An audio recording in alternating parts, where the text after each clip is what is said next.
上個星期咧，Apple 就有一個秋季發佈會啦。咁我咧就完全冇睇 live 啦。我唔知道你有冇睇 live 啦。咁我第二朝咧先起身，咁啊諗住睇下佢出咗啲咩啦。喺我未起身之前咧，我已經收到 message 咧，就有啲人咧就話問我有冇失望啊，乜，我都唔知咩事，我都未起身。嗱，我咧係對佢嘅發佈會咧係完全冇失望嘅，因為我根本上已經對佢完全冇期望。冇期望啊，點會有失望呢？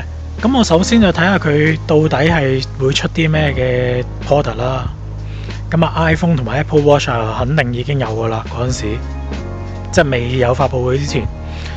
咁 iPad Pro 呢，咁我都係諗住佢會出嘅，睇佢係點出嘅啫。根本上就係，誰不知呢，我係入佢個 website 裏面呢，咦，佢淨係得 Apple Watch 同埋 iPhone 喎。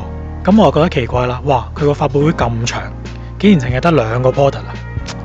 咁所以呢，我係連佢官方嗰條發佈片呢我都唔睇啦，我直頭係上 YouTube 就睇翻啲 YouTuber 或者係其他嘅媒體去睇下佢嘅發佈會係點啦。咁呢，我就發現咗一條片呢，10分鐘呢已經可以睇晒成個發佈會喎。咦，喂，正喎！咁啊，睇嗰條片9分。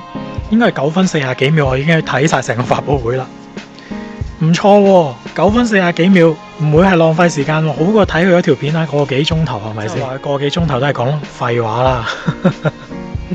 咁其實呢，我自己呢就對佢今次嘅產品呢係完全冇失望，亦都係冇期望。咁佢冇出到 iPad Pro 呢，都係一件好事嚟嘅，因為首先呢，之前呢就有啲 rumor 就話，哇，佢新嘅 iPad Pro 會係用更加窄嘅邊啦，即係冇咗條邊啦，基本上係。咁啊，亦都有啲 rumor 話佢會直頭係用呢一個 USB Type C 嘅頭啦。我咧之前咧其實咧就有諗過嘅，佢咧冇可能用到 USB Type C 嘅頭嘅喺呢一個今次嘅發佈會裏面。點解呢？嗱，首先咧，如果佢一次過去推呢一個 USB Type C 呢個頭咧喺佢嘅 iPad Pro 度咧，佢嘅 iPhone 咧係一樣需要推嘅。咁所以咧，點解佢而家呢一部 iPad 唔抌出嚟住？唔係佢唔可以做，而係佢係唔能夠喺呢一個時間推出嚟住。好簡單嘅，如果佢係要飛 out Lightning cable 呢個頭，咁佢即係話佢喺呢一個同一個 generation 嘅 iPhone 裏面，佢一定要做。如果唔係呢，即係話佢而家呢一個 generation 嘅 iPhone 都係一個廢物嚟嘅。咁佢所以係唔會咁做。咁所以如果你話佢真係要出呢一個 USB Type C 嘅 iPad Pro 或者 iPad whatever 啦，即係話佢一定要係喺佢哋新嘅 iPhone 裏面都要一齊可以做到先得嘅。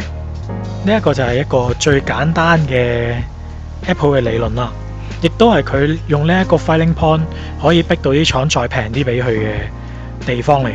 咁所以佢係一改嘅話呢，喺呢2條產線裏面都要改啦，就未必係全部就要改。佢另外一個地方，即係反而呢個發佈會令到我最覺得奇怪啦，就唔係喜出望外或者 surprise 啊。佢最奇怪嘅地方咧，就係將佢嘅 iPhone X 咧就下咗架啦，即係直頭係冇減價出售啦。咁呢一樣嘢係比較奇怪嘅，因為喺以前嘅做法裏面咧，佢係會將上一代嘅 iPhone 咧就平賣噶嘛。其實咧，我之前有同我啲朋友講過，我覺得新嘅 iPhone X 咧，可能都係一個 beta 版嚟嘅啫，即係做啲試機啊，試啲新功能啊咁樣，所以佢未必係一個真係咁好嘅，未必係一個咁全面完全 OK 嘅 iPhone 啦。嗰陣時我係咁樣覺得嘅。咁啊嚟到而家，咁我又唔敢講我嘅理論係啱啦，只不過大家有一點咧係需要理解嘅就係，佢做嘅 iPhone X 咧。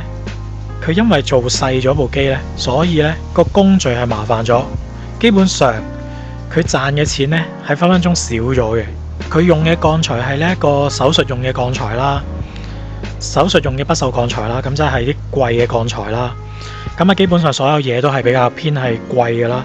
咁而且做細咗部機，即係話你裝嵌上個裝工啊需要多咗啦，等於你要多咗人工去做部機啦。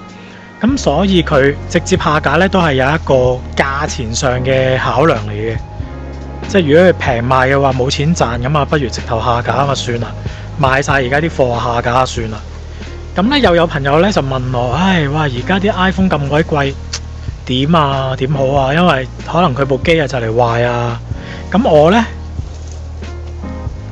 而家仲係用緊部 iPhone 6S 嘅。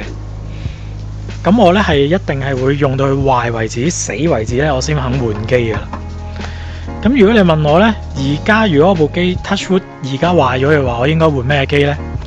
我應該咧會換呢個 iPhone 8嘅，係啦，因為佢咧就將呢個 iPhone 8同埋 iPhone 7咧仍然係 keep 喺度，但係咧就將個價錢咧就降到非常之低。咁咧，我會建議如果你好似我咁用舊嘅 iPhone， 佢就嚟死啦，我嘅建議係不如你諗一部 iPhone 7或者 iPhone 8啦。點解呢？嗱，如果你問我，而家嘅 iPhone 好唔好買呢？事實上呢，佢換湯不換藥，叫做加快咗部機呢，就冇乜用嘅。因為首先你根本上係用唔晒部機嘅速度嘅。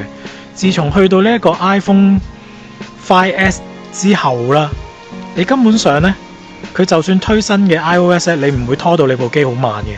慢嘅原因呢，係你個電有問題，維修咗個電嘅話呢，根本上你嘅 iPhone 係唔會個速度好慢。咁啊，當然啦，而家佢 iPhone 5S 啊，咁啊，梗係未必整啦。如果你用 iPhone 5S 啊，咁嗰啲咁嘅機呢，咁啊，我啊，梗係建議你真係壞嘅話，咁啊，換部 iPhone 7、iPhone 8啊，咁樣嗰啲啦。咁因為你用到 iPhone 6以上嗰啲，根本上你係唔會覺得部機係慢咗好多啦。首先，咁啊，當然都會有慢啦。如果你用同新機比較，呢個一定噶啦。但係喺整體個操作上，你唔會覺得係真係好慢嘅話呢，就算你用新嘅 iOS， 你都唔覺得慢嘅話呢，咁根本上你個 upgrade 嘅需要就變得低咗好多嘛。你話佢係咪有啲好新嘅功能呢？根本上就唔係咯。你話 Face ID， 唉，for fun 嘅用途就多過 for真係有用咯。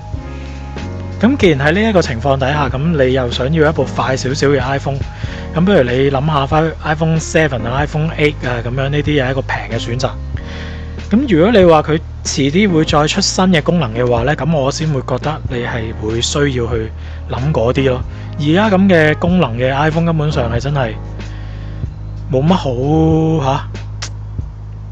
冇乜吸引嘅地方咯，真係功能上。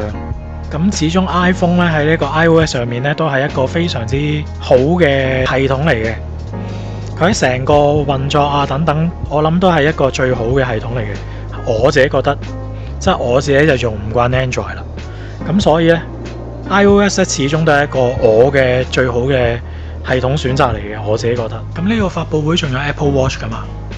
咁我就唔係唔記得咗佢嘅。咁如果你問我 Apple Watch 呢個 Generation 4啦，即係 Series 4啦，咁啊好唔好買呢？咁啊做薄咗部機嘅，個 mon 啊大咗嘅，個電池咧就多咗少少嘅。其實呢，我都係仍然覺得係未值得買住，因為始終都係每日都要叉機啊嘛。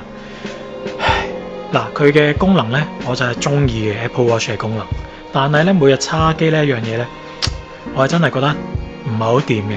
因為咧好多時咧夜晚咧，我係想 check 我嘅心跳啊，嗰啲睡眠嘅時間咧係最想 check 到你個身體情況啊嘛。咁你瞓嘅時候又要叉機，咁啊有咩用呢？咁所以如果佢真係出到 Apple Watch 可以用呢一個體溫叉電或者呢個磁場叉電嘅話咧，我係即刻會俾錢買嘅。咁所以而家嘅 Apple Watch 我係唔會買住嘅。呢條片係咁多啦，下次再同大家講過，拜拜。